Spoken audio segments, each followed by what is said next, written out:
This is ABC 7 News, Chicago's #1 news with Jose Sanders, Judy Sue, weather with meteorologist Tracy Butler, and Roz Varen's traffic. This is ABC 7 News this morning. It's now 6:12. So many people struggle to lose weight. How to put your sense of smell to work to help you shed some pounds. Coming up in just a few minutes. And up next, the smell doctor, here to show us which odors he says can help you lose weight. We'll be right back. Ooh, that smell. Can't you smell that smell?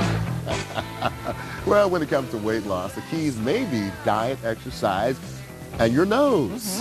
Our guest this morning says certain scents can satisfy cravings and even help you burn calories. Dr. Alan Hirsch is founder of the Smell and Taste Treatment and Research Foundation right here in Chicago, and he joins us this morning. And it is always fun to have Dr. Hirsch here. Nice to have you here. Well, thank you so for you having me. have a new book out which really talks about how our sense of smell can help us lose weight. Well, that's right, because what makes you feel full, it's not the amount of food in your stomach, it's how your brain interprets how much you've smelled and how much you've tasted. And you feel you've tasted it and smelled it, therefore you've eaten, and you don't desire to eat anymore. Wow, so you have an experiment you're going to show us just how much smell plays into the way we taste. And we have a research volunteer here. Tom is volunteering. What can I sign up for?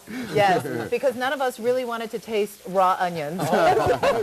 John, put on this blindfold here for a second. All right. And blindfolded, you can't taste the difference if you hold your nose between apple and onion, because so much of, about 90% of what we call taste is really smell. So if you put that blindfold on and hold your nose. And we're not going to tell you what you're eating, so we want to know if you can tell the difference between. Can I borrow this for travel next time? That's nice. This Okay. is what's called retronasal smell. I'm going to have you open your mouth here, and I'm going to have you, okay, first hold your nose. Hold your nose, you can't smell it. Close your nose, now open your mouth, and I'm going to put this in your mouth, open your mouth, okay. Okay, now close your mouth here. Okay, now chew that and tell me, was it an apple or an onion? Tell me now. Okay, let go of your nose. It could be either one. I'm not sure. See? Really? Wow. Now, take off the blindfold now. That was an apple. Okay. You can tell the difference. That's right. No. Wow. It could have been an apple or an onion. I I know you're glad it was the apple. Thank you.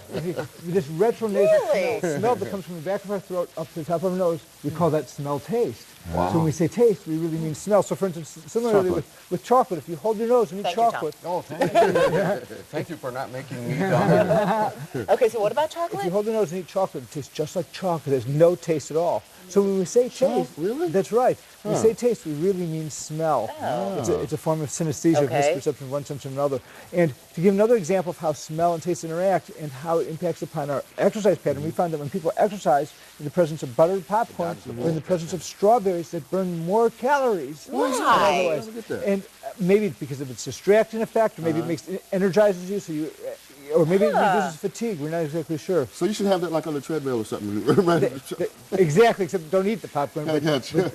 As your exercise work. Okay, now what's over here? Well, here's potatoes and apples and onions and eggs. And the important point here is that these are foods of high satiety value. What we found is that the more important than the number of calories is how filling the food is. So if you eat potatoes, you feel 300% more full for the same number of calories as if you eat white bread.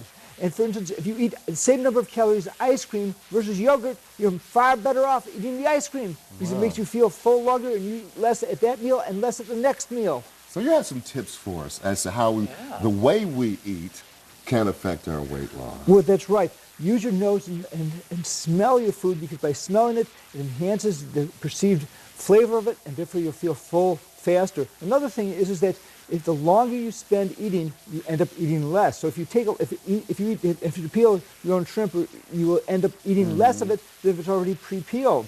And have less variety on your plate. That helps you eat less too? Exactly. And one of the other things is that we found, for instance, that if you eat soup before a meal, the amount that you eat in that meal will be less, even including the number of calories of the soup.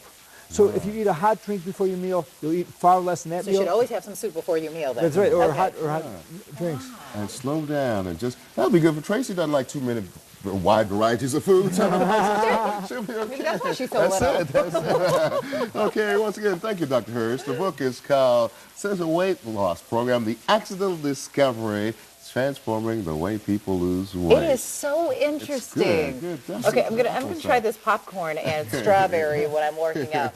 Not while I'm not eating it. Yeah, right. What do you think, Tracy? I love it. And, you know, taking the maybe 2 hours to eat because I'm sitting there with my children waiting for them to eat, that might be okay. And the variety thing, yeah, absolutely. Good.